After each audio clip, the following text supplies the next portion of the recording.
Amen. Amen. Mes frères et sœurs, Meine Brüder und Schwestern, je vous salue tous dans le nom de notre Seigneur et Sauveur ich Jésus grüße Christ. euch alle im Namen unseres Herrn Jesus Christus. Amen. Amen. Oui, mes frères et sœurs, nous connaissons tous que l'apôtre Paul, c'est l'apôtre de Jésus-Christ crucifié. Der Apostel Paulus ist der Apostel Christus, nachdem er gekreuzigt wurde. Et qu'est-ce que l'apôtre Paul a dit? Und was sagte der Apostel Paulus? L'apôtre Paul a dit ceci, Apostel Paulus sagte, qu'il n'a pas honte de l'évangile de Jésus-Christ. schämt euch nicht dem Evangelium unseres Herrn Jesus Christus. Il a dit qu'il n'a pas honte de l'évangile de Jésus-Christ. Schämt euch nicht dem Evangelium unseres Herrn Jesus Christus, die frohen Botschaft. Voilà, mes frères et sœurs, aujourd'hui nous allons parler de... C'est la question que je te pose, que je me pose moi-même aussi. Je me pose cette question. Ich stelle dir die Frage, À toi mon frère, à toi ma soeur qui m'écoute. Quelle est la place was ist der Platz? qui est diacone à l'évangile de Jésus-Christ dans ta vie? Was ist der Platz, den du dem Evangelium in deinem Leben gibst? L'apôtre Paul vient de dire qu'il n'a pas honte de l'évangile de Jésus-Christ. Der Apostel Paulus sagt, dass er sich nicht schämt dem Evangelium Christi. Mais toi mon frère, toi ma soeur qui m'écoute, quelle est la place que tu accordes à l'évangile de Jésus-Christ dans ta vie? Aber du, mein Bruder, meine Schwester, welchen Platz gibst du dem Evangelium in deinem Leben? C'est ça notre thème de ce matin. Nous trouvons ce thème dans Romains 1, le verset 16 à 17. Das ist das Thema heute, Römer 1, Vers 17. 16 à 17. Alors, la première des choses que nous allons faire, Römer 1, Vers 16 bis 17. c'est de chercher à comprendre ce qu'on entend par le mot évangile. Nous allons essayer de parler de ce thème-là, évangile. Évangile, c'est quoi? La définition en termes de l'évangile. Wir werden darüber sprechen, was verstehen wir unter dem Wort Evangelium. Il y a différentes façons de définir l'évangile. Il y a plusieurs façons de définir l'évangile. Nous allons voir la façon que l'apôtre Paul définit l'évangile. Nous allons voir la façon que les autres définissent l'évangile. Et nous allons essayer de tirer la conclusion. Wir werden uns anschauen, wie der Apostel Paulus das Evangelium definiert hat und wie andere das Evangelium definieren. Qu'est-ce qu'est l'évangile en fait? Was ist das Evangelium? L'évangile, c'est la bonne nouvelle que Dieu, en Jésus-Christ, a accompli les promesses faites à Israël et qu'une voie du salut a été ouverte pour tous. C'est-à-dire quoi? L'évangile, c'est quoi? C'est la bonne nouvelle Das Evangelium de ist Dieu die en frohe Jésus-Christ. Botschaft in unserem Herrn Jesus Christus. La bonne nouvelle de Jésus-Christ, de la bonne nouvelle de Dieu en Jésus-Christ, qui a accompli les promesses faites à Israël. Der Evangelium ist die frohe Botschaft in Christus, die Gott seinen Kindern, den Israeliten, verheißen hat. Et cette promesse a ouvert aussi, cette bonne nouvelle a ouvert aussi le chemin du salut pour tous. Und diese frohe Botschaft hat das Heil gebracht für alle Menschen. Vous comprenez, n'est-ce pas? Donc, l'évangile, c'est quoi? L'évangile, en fait, c'est quoi? C'est tout simplement la bonne nouvelle de Dieu en Jésus-Christ. Das Evangelium Et ist cette was? Es ist bonne die nouvelle frohe de Dieu en Botschaft in Jésus-Christ Christus. a été destinée premièrement aux Juifs, donc à la nation d'Israël. Und diese frohe Botschaft ist den Israeliten gegeben worden. Et cette bonne nouvelle a été ensuite, cette bonne nouvelle a ouvert la voie à d'autres nations. Und diese frohe Botschaft hat allen anderen Nationen ebenfalls die Pour Tür qu'ils geöffnet, puissent obtenir le salut. so damit auch wir das Heil haben. Donc ça c'est la première explication que nous pouvons donner à la notion de l'évangile. Qu'est-ce qu'on entend par l'évangile?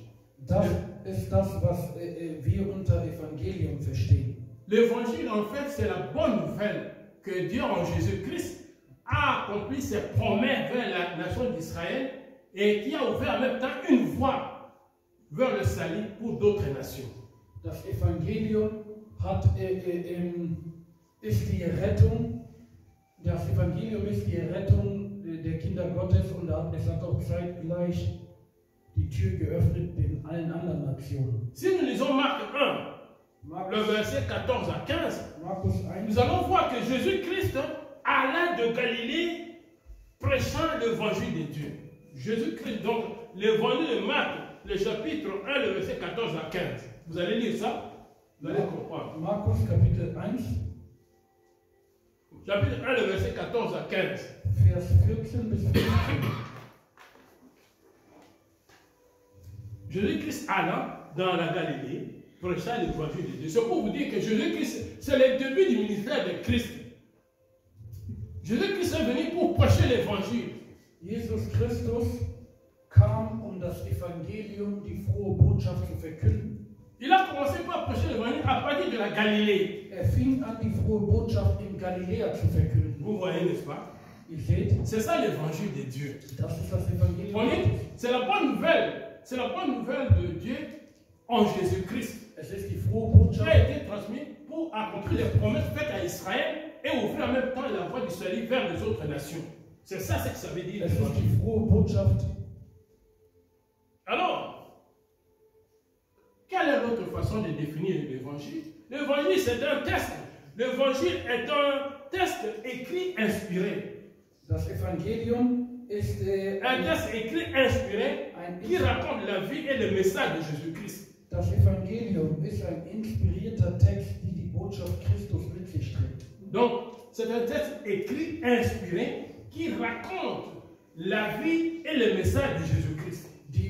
Das Evangelium ist eine inspirierte Botschaft vom Heiligen Geist, die das Leben Christus mit sich bringt. Alors, ça c'est une autre façon de définir l'évangile. So kann man das Evangelium auch definieren. Mais comment l'apôtre Paul définit l'évangile? C'est ça la question. Aber die Frage ist, l'apôtre Paul a une façon spéciale de définir l'évangile. Wie hat der Apostel Paulus das Evangelium definiert? Hat eine spezielle Art, das Evangelium zu definieren. L'apôtre Paul définit l'évangile comme un dépôt sacré. Der Apostel Paulus definiert das Evangelium als ein heiliges un dépôt sacré. Vous comprenez, n'est-ce pas? Les autres définissent ici cela. Lui, il définit que l'évangile est considéré pour l'apôtre Paul comme un dépôt sacré qu'il doit accomplir. Der Apostel Paulus definiert es als ein heiliges Depot. Un dépôt sacré qu'il doit accomplir. L'évangile, c'est un dépôt sacré qu'il doit accomplir. Ein heiliges Lager, kann man auch sagen, das erfüllen will. Mais c'est ça l'apôtre Paul. Il dit, l'évangile c'est quoi? L'évangile est considéré l'apôtre Paul comme un dépôt sacré qu'il doit accomplir. Mais qu'est-ce qu'on attend par un dépôt sacré? Pourquoi appelle-t-il l'évangile un dépôt sacré? Warum chercher à comprendre? Warum nennt das Evangelium ein heiliges Lager?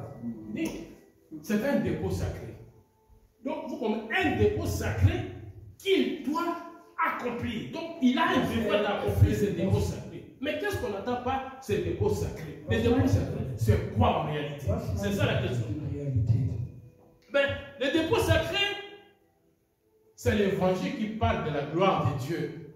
Das heilige Depot ist das Evangelium, das die Herrlichkeit Gottes verkündet. C'est l'évangile qui parle de la gloire de Dieu d'une manière merveilleuse. D'une manière merveilleuse. Die heilige Botschaft, die Gott verherrlicht. Il enseigne que le Dieu saint est aussi un Dieu droit et juste. Damit wird uns auch aufgezeigt, dass der heilige Gott auch der gerechte Gott ist. Donc vous comprenez, n'est-ce pas? Amen. On parle qu'il s'agit de dépôt sacré. Pourquoi? Parce que l'évangile parle de la gloire de Dieu d'une manière merveilleuse. Et il montre aussi que notre Dieu, ce Dieu-là, est saint, droit et juste. Und es zeigt uns, dass unser Herr ein gerechter Gott ist und ein aufrichtiger Gott ist. Il est aussi un Dieu de grâce, de miséricorde et d'amour. Er ist auch der Gott der Gnade, der Barmherzigkeit und der Liebe. Vous comprenez, n'est-ce pas? C'est la raison pour laquelle l'apôtre Paul dit que l'évangile est un dépôt sacré. Deswegen sagt der Apostel Paulus, dass das Evangelium ein heiliger Lagerort ist. Un dépôt sacré. Pourquoi? Parce qu'il raconte la gloire de Dieu d'une manière merveilleuse. Weil man die Herrlichkeit Gottes auf übernatürliche Weise sieht. Il enseigne que Dieu est saint, droit et juste. Lehrt, dass Gott heilig ist, gerecht ist. Et il va encore plus loin pour dire qu'il est un Dieu de miséricorde, un Dieu de grâce et d'amour. Und ein Gott der Barmherzigkeit. Ça, on peut voir dans 1 Timothée 1, le verset 11. 1 Timothée 1, le verset 11. Ça, on peut voir ça que nous venons de lire dans 1 Timothée 1, le verset 11. Alors, il y a le deuxième aspect. Je vous ai dit que l'apôtre Paul a parlé de ceci. L'apôtre Paul a parlé de ceci. Il a dit, l'évangile c'est quoi? Il dit que c'est un dépôt sacré qu'il doit proclamer. Et nous venons de voir tout à l'heure, pourquoi est-ce qu'on l'appelle dépôt sacré l'évangile? Pourquoi on l'appelle l'évangile dépôt sacré d'après l'apôtre? Warum Nous venons de dire. man das Evangelium ein heiliges Depot? Mais maintenant, nous allons aborder le deuxième aspect. Il dit, pourquoi doit-il proclamer l'évangile sacré? Pourquoi doit-il proclamer? Warum müssen wir dieses heilige Evangelium verkünden? Pourquoi doit-il le proclamer? Pourquoi est-ce qu'il doit proclamer cet évangile-là? Warum? C'est ça que nous allons voir la raison. Mes frères et sœurs, quand on dit qu'il doit proclamer, c'est-à-dire c'est une obligation. Es ist ein Muss für ihn. Donc, c'est Dieu qui lui a imposé, c'est Dieu qui lui a imposé. Donc, Dieu lui a imposé la nécessité. C'est Dieu qui lui a imposé la nécessité. Gott selbst hat es hinaufgetragen. Vous comprenez, n'est-ce pas? Quand Dieu vous impose quelque chose, vous n'avez pas le choix. Wenn Gott dir etwas aufträgt, hast du keine andere Wahl. L'apôtre Paul n'avait pas de choix. Donc, retenez bien que c'est Dieu qui lui a opposé cette nécessité-là. Es ist Gott selber, der ihm den Auftrag gegeben hat, die frohe Botschaft zu Ce n'est pas de la vocation de l'apôtre Paul lui-même. Ce n'est pas l'apôtre Paul lui-même qui a choisi de proclamer l'évangile. Non. Sich selbst auserwählt oder aufgetragen, das Evangelium zu verkünden. C'est Dieu qui lui a mis ce fardeau-là sur les épaules. Es ist Gott, der ihm diese Last aufgetragen hat. C'est Dieu qui lui a mis ce fardeau-là sur les épaules. Die Bürde. Gott hat ihm die Bürde aufgetragen. Et qu'est-ce que l'apôtre Paul dit? Und was sagt der Apostel Paulus? L'apôtre Paul dit qu'il sera le plus malheureux de tous les hommes Sagt, s'il ne faisait pas ce que Dieu lui a demandé de faire. Sagte über sich selbst, wäre der schlechteste unter allen Aposteln, wenn nicht tun würde, was Gott ihn aufgetragen hat. Parce que dans ce cas-là, il n'allait pas obéir à l'ordre divin, donc il serait le plus malheureux de tous. Hätte es nicht getan, hätte nicht der göttlichen Ordnung gefolgt. Donc, c'est pourquoi il dit qu'il doit proclamer cela. Deswegen sagt er muss das proklamieren, muss es verkünden. Ce n'était pas dans sa vocation de proclamer l'évangile, non. Es war nicht in seiner eigenen Macht. C'est Dieu qui lui a imposé cette nécessité-là de proclamer l'évangile. Es ist Gott selber, der ihm aufgetragen hat, es zu verkünden. Donc, Dieu lui a mis sur ses épaules ce fardeau-là pour qu'il puisse proclamer l'évangile. Gott selbst trug ihm das auf, so dass das Evangelium verkünden kann. Et l'apôtre Paul dit qu'il serait le plus malheureux des hommes s'il n'accomplissait pas la mission qui lui a été confiée par Jésus-Christ, la mission divine qui lui a été confiée par Jésus. Der Apostel Paulus sagte über sich selbst, dass kein guter Diener wäre, wenn es nicht tun würde. Vous voyez, n'est-ce pas?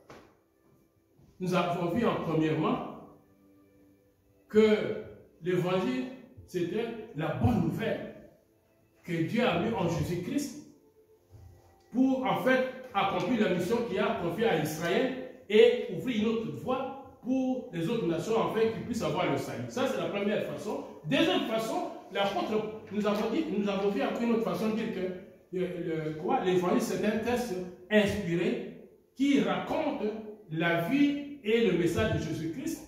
Et nous venons de voir l'apôtre Paul qui définit l'évangile comme un dépôt sacré qu'il doit proclamer. Nous avons dit pourquoi est-ce qu'il appelle dépôt sacré, nous avons vu cela. Maintenant, nous venons de voir pourquoi il dit qu'il doit proclamer. Nous venons de voir cela. Et nous allons voir maintenant l'autre façon de définir l'évangile. Wir schauen uns jetzt eine weitere Definition an, wie man das Evangelium definieren kann. Oui, l'évangile c'est quoi? C'est en fait la parole de vérité cachée aux incroyants. Das Evangelium, C'est la parole de vérité cachée aux incroyants. das Evangelium ist das Wort der Wahrheit, das den Ungläubigen verborgen ist. Cachée aux incroyants, aveuglés par le Dieu de ce siècle. Denn sie sind geblendet durch den Gott dieser Welt. Nous savons le Dieu de ce siècle, c'est Satan. Der Gott dieser Welt ist Satan. Pourquoi est-ce qu'il les a aveuglés? Warum hat sie geblendet? Il les a aveuglés parce qu'ils ne veulent pas qu'ils soient sauvés. Hat sie geblendet, weil möchte nicht, dass sie gerettet werden. Parce qu'il voudrait amener beaucoup de gens en enfer. Denn möchte so viele Menschen wie möglich mit in die Hölle ziehen. Alors c'est pourquoi le Dieu de ce siècle a aveuglé les yeux des incroyants pour qu'ils ne puissent pas être sauvés. Deswegen hat der Gott dieser Welt sie geblendet. Voilà. Donc, c'est la parole de vérité cachée aux incroyants, aveuglés par le Dieu de ce siècle, afin qu'ils ne puissent pas voir la gloire de Dieu briller dans leur vie et afin qu'ils soient sauvés. Vous comprenez, n'est-ce pas? Ça, on peut trouver ça dans 2 Corinthiens 4, le verset 3 et 4. 2 Corinthiens 4, le verset 3 et 4. 2. Korinther 3. 2 Corinthiens 4, le verset 3 à 4. 2. Korinther 4, le verset 3 et 4. 4. Voilà, c'est ça. Ce passage-là se trouve dans 2 Corinthiens 4, le verset 3 à 4. 2. Korinther 4, Vers 3 bis 4. Nous venons de voir, mes frères et sœurs, cette façon-là de définir l'évangile de Christ. Wir haben uns angesehen, die Definition, wie das Evangelium definiert ist. L'apôtre Paul a dit qu'il n'a pas honte de l'évangile de Christ. Der Apostel Paulus sagte, schämt sich nicht, die frohe Botschaft, das Evangelium Gottes zu verkünden. Alors nous nous sommes posé la question, vous et moi, quelle place que nous accordons à l'évangile de Christ dans notre vie? Also ist die Frage, die wir uns stellen, welchen Platz gibt jeder von uns das Evangelium in seinem Leben? Est-ce que tu prends l'apôtre, tu considères la définition de l'apôtre Paul dans ta vie, un dépôt sacré que tu dois proclamer? Est-ce que toi, tu veux accomplir la mission que l'apôtre Paul s'est confiée, de pouvoir proclamer l'évangile? Möchtest du auch den Platz haben, den der Apostel Paulus eingenommen hat, um das Evangelium ebenfalls zu verkünden? Parce que l'apôtre Paul a dit, il doit proclamer, c'est un dépôt sacré qui doit proclamer. Der Apostel Paulus sagte, es ist ein heiliger Lagerplatz, den unbedingt verkündigen will. Alors, si tu as pris la position de l'apôtre Paul, ce serait magnifique.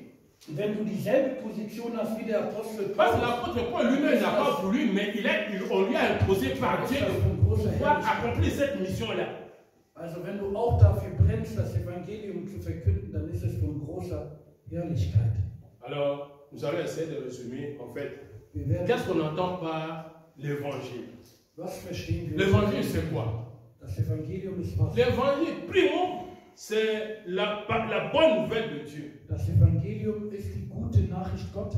L'évangile, c'est quoi? Premièrement, c'est la bonne nouvelle de Dieu. Zum allerersten ist es die gute Nachricht Gottes. Deuxièmement, c'est le dépôt sacré, d'après l'apôtre Paul. Zweitens ist es ein heiliges Depot, ein heiliger Lagerort. Troisièmement, c'est la parole de vérité. Drittens, es ist das Wort der Wahrheit. Alors, nous allons maintenant voir les conditions de réception de l'évangile. Comment recevoir cet évangile-là? Quelles sont les conditions qui prévalent avant que tu ne reçoives l'évangile de Christ? Was sind die Konditionen, das Evangelium zu empfangen? Vous comprenez? Quelles sont les conditions? Donc, mes frères et sœurs, il faut croire à la personne de Jésus-Christ en tant que Fils de Dieu et l'accepter. Glaubt, um das Evangelium zu empfangen, gibt es eine Kondition. Glaubt an den Herrn Jesus Christus als Sohn Gottes und Gott selbst.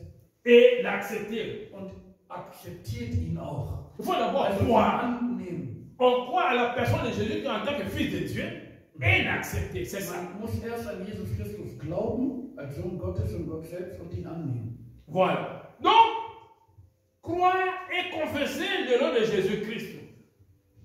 Donc, il y a deux choses. Tu crois d'abord. Du glaubst. et tu confesses de ta bouche le nom de Jésus-Christ. Du glaubst, dass Jesus der Herr ist und du bestätigst es also durch deine Affirmation, durch das, was du sagst. Lisons Romains 10, 9 à 10. Lisons ça. Lisons ce passage-là. Römer 10, Romains 10, le verset 9 à 10. Römer Kapitel 10, Vers 9 bis 10. Voilà. Lesen wir im Namen des Herrn. Denn wenn du mit deinem Mund Jesus als den Herrn bekennst und in deinem Herzen glaubst, dass Gott ihn aus den Toten auferweckt hat, so wirst du gerettet. Denn mit dem Herzen glaubt man, um gerecht zu werden. Und mit dem Mund bekennt man, um gerettet zu werden. Amen. Vous comprenez, n'est-ce pas? Si tu confesses de ta bouche le Seigneur Jésus-Christ, et si tu crois dans ton cœur que Dieu l'a ressuscité de mort, tu seras sauvé.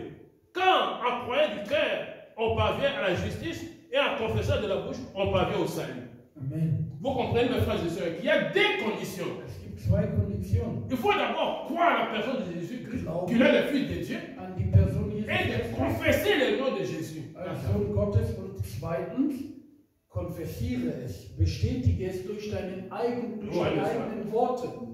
C'est ça. Ce sont les deux conditions là pour recevoir l'évangile de Christ. Das sind die zwei Konditionen. Donc, l'apôtre Paul a dit que il n'a pas honte de l'évangile. Tout comme toi, mon frère, ma soeur, il ne faut pas avoir honte de prêcher l'évangile. Der Apostel Paulus sagt, er schämt sich nicht, das Evangelium zu verkünden. Du und ich sollten uns auch nicht schämen, das Evangelium Gottes zu verkünden. Alors, nous allons maintenant un peu parler de l'importance de l'évangile. Wir werden sprechen L'importance de l'évangile, mes frères. von der Wichtigkeit des L'importance de Evangeliums.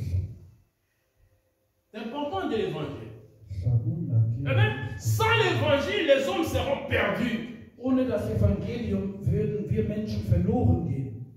Sans l'évangile, mon frère, ma soeur, nous serions déjà perdus sans l'évangile. Ohne das Evangelium würden wir Menschen verloren gehen.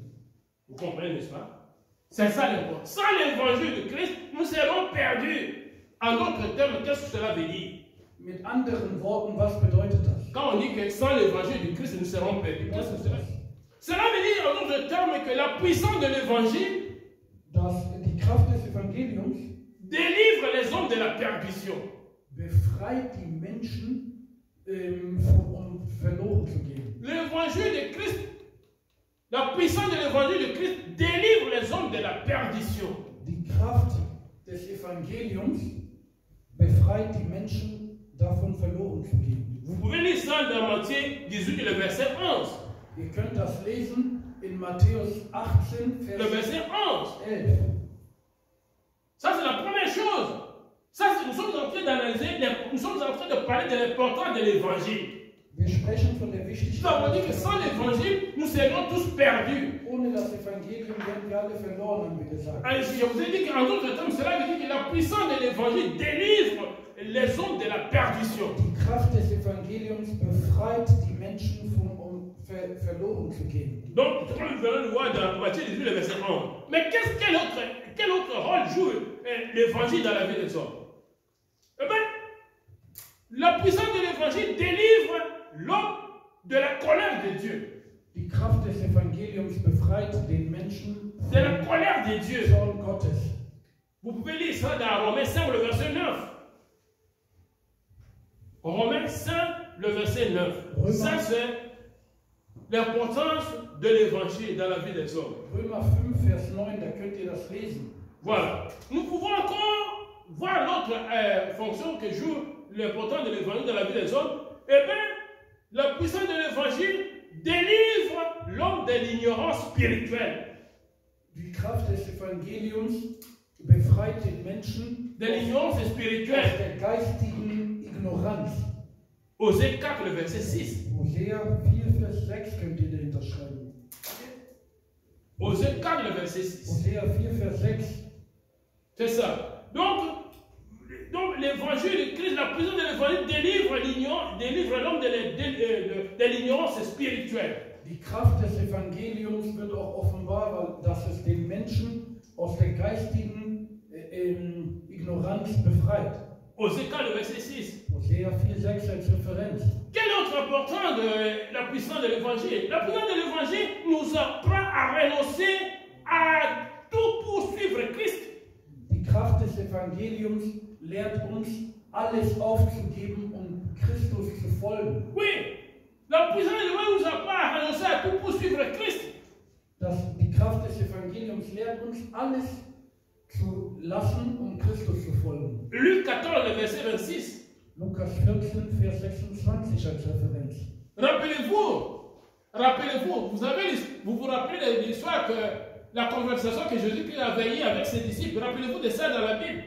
Comment Jésus-Christ, il a dit à ses disciples, l'autre dit, Maître, j'accepte de te suivre, mais permets-moi d'abord aller ensevelir mon Père. Permets-moi d'abord aller ensevelir mon Père et je te suivrai.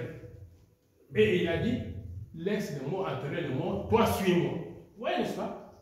Nous voulons nous Ihr seht als Referenz in dem Text von Lukas, wie der eine zu Jesus sagt, Herr, ich will dir folgen, aber lass mich erst meine Eltern beerdigen. Et puis Jésus qui lui a dit, laisse-moi entrer le monde, toi suis-moi. Jesus sagt ihm, lass die Toten begraben. Alors l'évangile nous permet vraiment de renoncer à tout pour suivre Christ. Das Evangelium lehrt uns, dass wir alles aufgeben, Christus zu folgen. Donc, laissez d'abord, je vais aller d'abord enterrer mon père. Non, laisse tout, suis Christ. Nein, gib alles auf, folge direkt Christus. L'évangile de Christ nous montre que nous devons tout laisser pour suivre Christ. Das Evangelium lehrt uns, dass wir alles aufgeben. Notre priorité, c'est d'abord suivre Christ, parce que c'est lui le chemin, la vérité. Unsere Priorität sollte Jesus Christus sein, denn er ist der Weg, die Wahrheit und das Leben. Voilà. Donc, mes frères et sœurs, nous devons encore, quelle est l'importance aussi de l'évangile dans la vie de l'homme? Eh bien, l'évangile nous délivre de la puissance de ténèbres. Was ist der nächste Vorteil des Evangeliums? Das Evangelium befreit uns von den Mächten der Finsternis. Colossiens 1, verset 13. Kolosser Kapitel 1, Vers 13. Vous voyez, n'est-ce pas? Ça nous délivre de la puissance de ténèbres.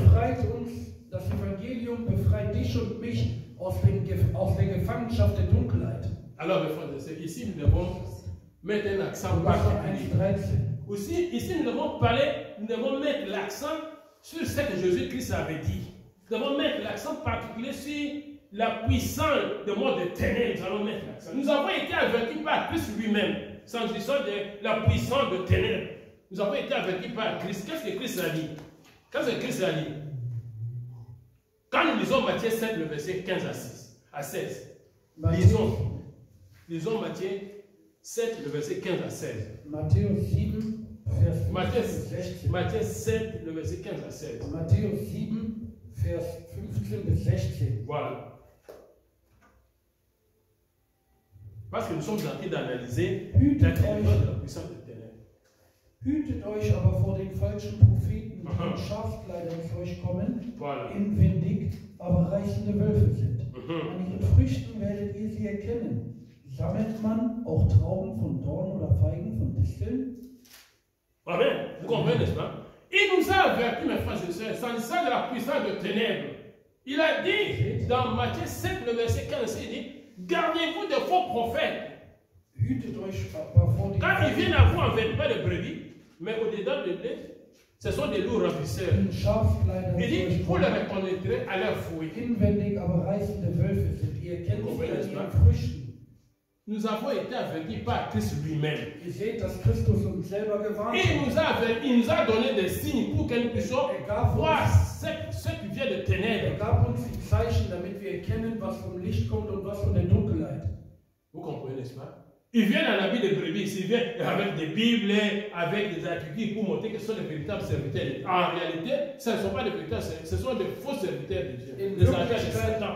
Sie tragen ihre Bibel unter ihren Armen und sind gut gekleidet, aber in Wirklichkeit gehören sie zu Satan. Alors, c'est pour vous dire que tout enseignement qui diffère de la révélation divine, alle Offenbarung, die euch wegzieht von der Offenbarung, von der göttlichen Offenbarung, tout enseignement qui diffère de la révélation divine, donc de ce que la Bible nous enseigne, vient de notre esprit. Kommt von einem anderen Geist. Vient de notre esprit. Alors, qu'est-ce qui nous concerne l'apôtre Jean? Was hat uns der Apostel Johannes geraten. L'apôtre Jean nous conseille. Gab uns einen Rat. À part de ce que Jésus a donné comme avertissement, Jesus gab einen Rat und seine Jünger, die Apostel, gaben auch il a dit, einen Rat. gardez-vous des faux prophètes quand ils viennent en vous en abus de brebis, mais au-delà de lui, ce sont des loups ravisseurs. Ça, c'est Jésus-Christ. Jesus qui a dit warnte ça. und sagte, hütet euch vor falschen Propheten. Mais l'apôtre Jean est allé plus loin pour dire que Ging weiter.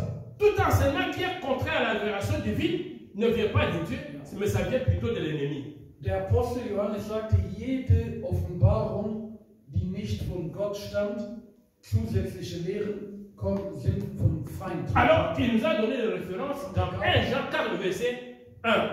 1 Jean 4, verset 1. Er gab die Referenzen. Lisons cela. 1. Johannes Kapitel 4, Vers 1. Lisons cela.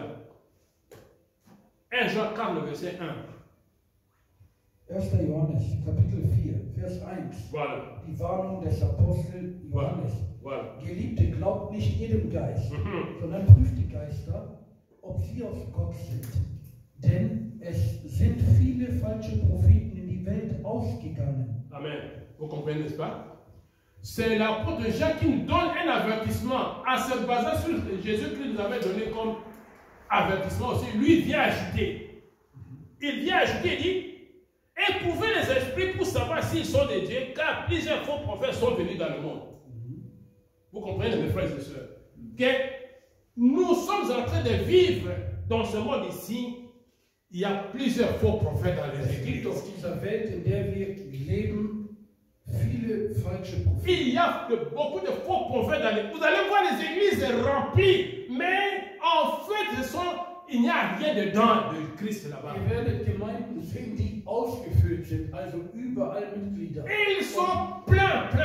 Und es gibt Christus dort nicht. Obwohl es En réalité, außen so aussieht. ce sont les candidats qui sont appelés à aller en enfer. Obwohl sie in Wirklichkeit die Kandidaten sind, die schon für das Königreich der Dunkelheit, für das Höllenfeuer bestimmt sind. Pourquoi? Parce que, Warum? parce qu'ils ont à leur tête les gens qui leur donnent un faux enseignement, qui sont contraires à la révélation divine. Weil sie die falschen Lehren verbreiten, die nicht die göttlichen Lehren des Lebens sind. Alors, mes frères et sœurs, l'apôtre Paul a dit que je n'ai pas honte de l'évangile de Christ.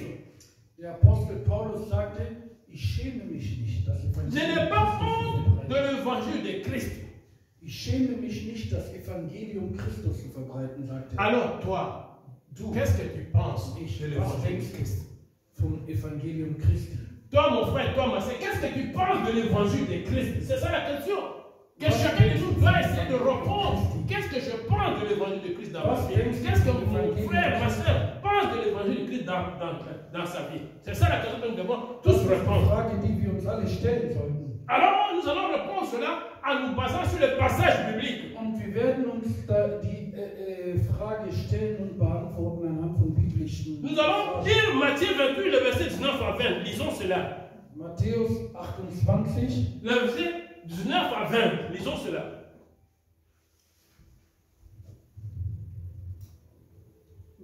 Matthäus 28, Ouais. Le verset 19 à 20. 19 bis 20, Vers 19 bis 20. Oui. So geht nun hin und macht zu Jüngern alle Völker und tauft sie im Namen des Vaters und des Sohnes und des Heiligen Geistes und lehrt sie, alles halten, was ich euch befohlen habe. Und siehe, ich bin bei euch alle Tage bis an das Ende der Weltzeit. Vous comprenez, n'est-ce pas, mes frères et sœurs? Vous comprenez, mes frères et sœurs? Vous comprenez la mission qui nous a été confiée, toi, mon frère, toi, ma soeur qui m'écoute. Nous avons une mission spéciale en tant que disciples de Christ. Matthieu 28, le verset 19 à 20. Qu'est-ce que ça nous dit? Allez, faites de toutes les nations mes disciples, les baptisant au nom du Père, du Fils et du Saint-Esprit, et enseignez-les à observer tout ce que je vous ai prescrit. Vous comprenez, n'est-ce pas? Macht aus allen Völkern Jünger Christi. Vous comprenez, n'est-ce pas? Vous comprenez. Si vous ne faites pas cela, il y a une conséquence. Und wenn wir das nicht tun, gibt es eine Konsequenz. Vous n'allez pas seulement dire, oh, ce sont les évangélistes qui sont appelés à prêcher l'évangile, à aller prêcher la parole de Dieu. Wir können nicht nur sagen, oh nein, das ist nur den Oh, Evangelisten. ce sera les apôtres, Oder ce nur sera den le pasteur, oder nur den Seulement Pastor, le docteur, non. nur den Doktor. Nein. Toi, mon frère, toi, ma soeur, tu es appelé à prêcher l'évangile du Christ. Du und ich sind dazu berufen, das Evangelium Christus zu verkünden. Il y a un avertissement, il y a une conséquence, mes frères et sœurs. Es gibt eine Et Konsequenz. cette conséquence-là, c'est Jésus-Christ lui-même qui parle. Ce n'est pas quelqu'un qui parle. Ce n'est pas l'apôtre Jean, Pierre ou Matthieu. Non, c'est Jésus-Christ lui-même qui parle. Es ist Christus selber, der spricht. La conséquence. Lisons Matthieu 8, le verset 38. Matthäus 8, Vers 33. Marc 8, pas Matthieu.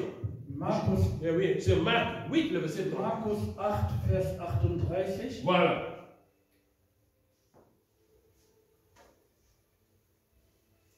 Marc 8, le verset 38.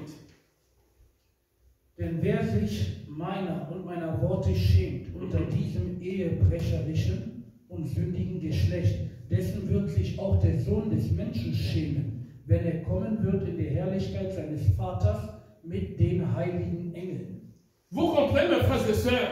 Seht ihr? Vous comprenez le danger que nous courons en voulant abandonner la mission qui nous a été confiée. Seht ihr, in welcher Gefahr man sich befindet, wenn man... Vous voyez le danger que nous courons, mes frères, ma soeur, mes frères, mes sœurs.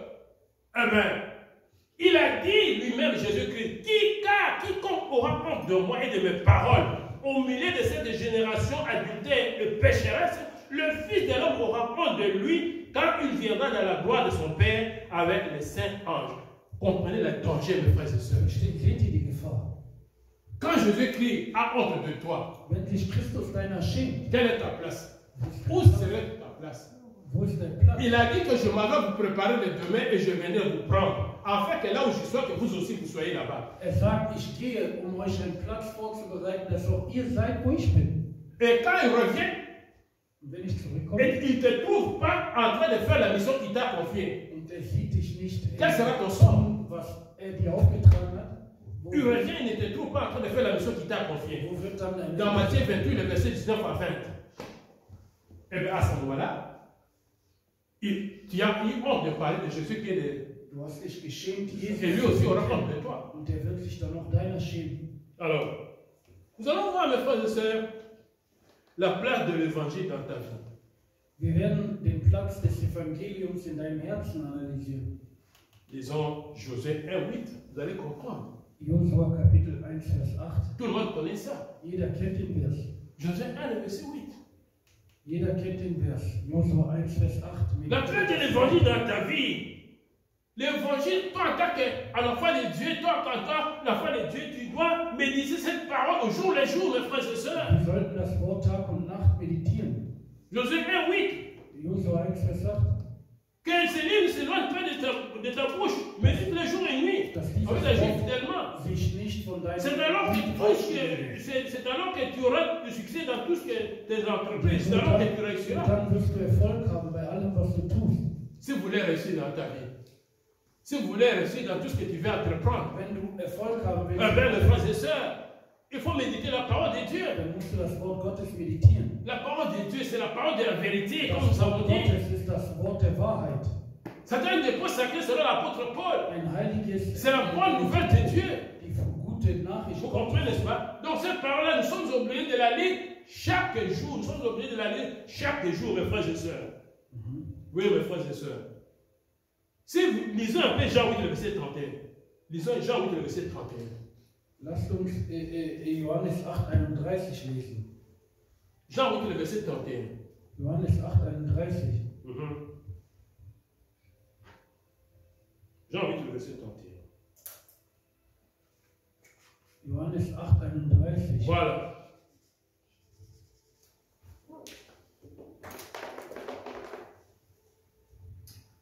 Johannes 8, Vers 31. Und er bat ihn, er möge ihnen nicht befehlen, in den Abgrund zu fahren. Voilà, Lukas 8 war das. Einen Moment. Jean 8, Johannes Kapitel 8, Vers 31. Ich lese im Namen des Herrn.